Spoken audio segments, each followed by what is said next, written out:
We can cross to our bureau here in Jerusalem to join Naftali Bennett, a senior member of Benjamin Netanyahu's cabinet, the economy minister. Mr. Bennett, thank you very much for talking to the BBC. You said a few days ago that Mr. Netanyahu's view didn't necessarily represent the whole government.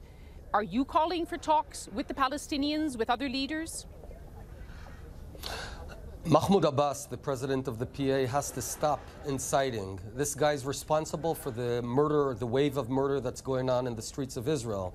Just about 10 days ago, he called upon Muslims to prevent Jews from going up to Temple Mount with their filthy feet. I quote him.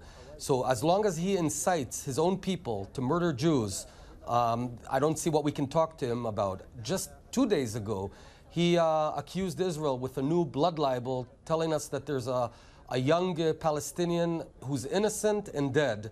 Well, he's neither innocent nor dead. We're talking about a terrorist who almost stabbed to death a Jewish boy, of 13-year-old Jewish boy, who's now struggling for his life. And he's the murderer, or the terrorist, is now alive in an Israeli hospital just 10 minutes from here. So this is the same Mahmoud Abbas with blood libels and incitement.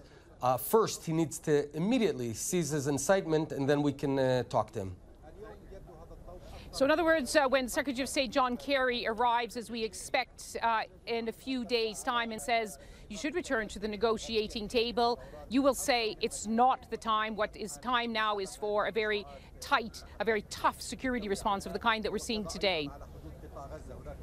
Would anyone talk to ISIS? Would anyone talk to bin Laden? We've got a murderous regime who's trying to kill as many Jews as possible right now.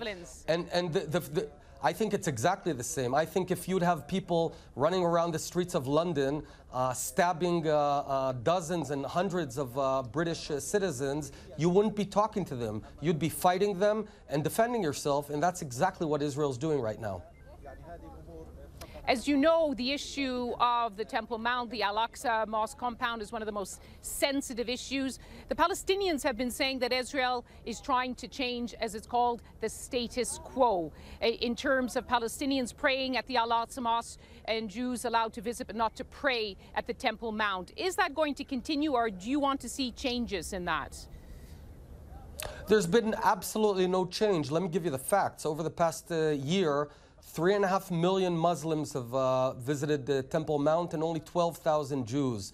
There's a status quo. We're not attempting to change it. This is yet another blatant lie of Abu Mazen. And what we see is that when Israel runs a holy place, we keep it safe. Whereas the Palestinians, just last night, they burnt a shrine in Nablus, the tomb of Joseph, which is a Jewish shrine. They burnt it. This is what happens when you hand them place. Israel allows Christians, Muslims, and Jews to visit Temple Mount.